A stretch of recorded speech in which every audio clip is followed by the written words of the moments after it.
Hello everyone, so today I thought I'd just show you a few bow exercises.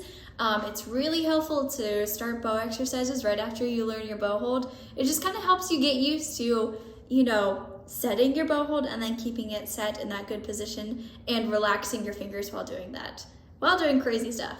So, first one I'm gonna show you. First we're gonna set our bow hold. Make sure we have even spacing and that our pinky is curved, our thumb is curved. I always tell my students, tea party pinky, don't let it fall down. You're at a very special event. So tea party pinky, and then make that thumb smile. Make sure it's not bending backwards and frowning. It's nice and smiling. All right, first one we're gonna do is windshield wipers. We take our bow and slowly go back and forth. Now when your bow here is facing down towards the ground, you're gonna feel lots of pressure on your pinky. So don't let it fall off or buckle. See if you can relax through the pressure as much as you can. And then as your bow hair is facing up, you're gonna feel the weight of your hand the bow come over here. So really relax. And I'm just gonna have you do some of these. Now let's double check our bow hold. And I'm gonna have you tap your pinky, tap each finger, and tap your thumb, and do a few more. Now you can definitely continue on with these exercises. I'm just gonna give you a little preview and then keep going. Okay, next one is up and down. Tap your pinky, tap all your fingers. Here we go. And straight up and down. This is actually kind of like the movement you're gonna be using for your playing. You're gonna be bending that wrist a lot. Because if not, your bow's not gonna be going in a straight line. So you need it very nicely done. And double check that bow hand, make sure everything's good to go. Go ahead, close your eyes for a little bit and see if you feel any tension in your bow hand. If you do, open it up and then tap where the tension is.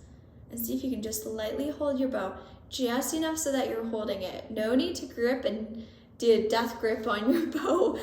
There's no need for it at all. So I keep these very nice and loose.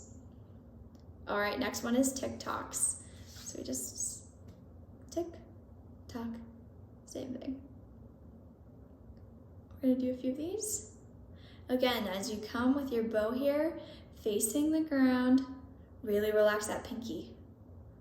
Here we go. And we're gonna do one more, then we're gonna add a step to it. There we go. All right, go ahead, hold your bow with your other hand and shake out your bow hand and relax now. And set your bow hold. Tap each finger. Okay, now to begin with, what we're gonna do is we're gonna use our pinky to kind of launch up. So we're gonna do this. Push down and then go. Push down, go. Push down, go. And then on the opposite end of it, we're gonna be using our first finger to push up, and then you turn, push, turn. So it'd be pushing down and then going. Okay, here we go. Ready? I'm pushing down with my pinky, down with pinky, down with pinky, relax. And then here, gravity is taking over. Okay, now opposite, push with your first finger, your pointer finger. And now relax with your pinky on the way down. And grab that bow hold, do some bow taps, and we're gonna do it again. Push off, push off, push off. Good. And back. Very nice. All right, next one we're gonna do is called spider crawl. You're gonna need really loose fingers in order to do this. You're gonna crawl up to the tip. Crawl. Very carefully though. And let those fingers just slowly go. And then you're gonna crawl, touch the tip. You're gonna crawl back down. Try not to touch your bow here while doing this. There you go. This is a really weird feeling. I never liked this exercise because I feel like some of the rosin on my bow gets on my fingers and I don't like that feeling. But it's a good exercise. All right, we made it. So now I'll check your bow hold again, even spacing. It's always good with these exercises. They won't benefit you much if you're doing them with a straight pinky or with a really tight death grip on your bow. It actually won't benefit you anything. So do yourself a favor and do it right the first time. So there we go. Look at that bow hand. I'm gonna have you tap each finger again. What tapping does is it tells me that your bow hand is nice and relaxed again. There's no way you're gonna be able to tap, or hardly any way you're gonna be able to tap a finger if it's really tense.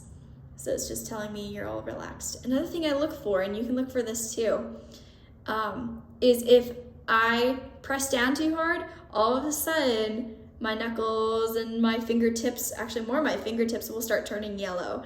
So if I see any yellow fingertips, I know I am tensing up, or I know my student is tensing up. So that's another sign you can look for. Especially thumb, it's easy to like squeeze that thumb, trying to like make that bow stay, but that won't do you any good. All right, we got one more. Open and shut. And try and relax your hand as much as you can. We're just gonna do these quick swift motions. There we go. And tap those fingers one more time. There you go.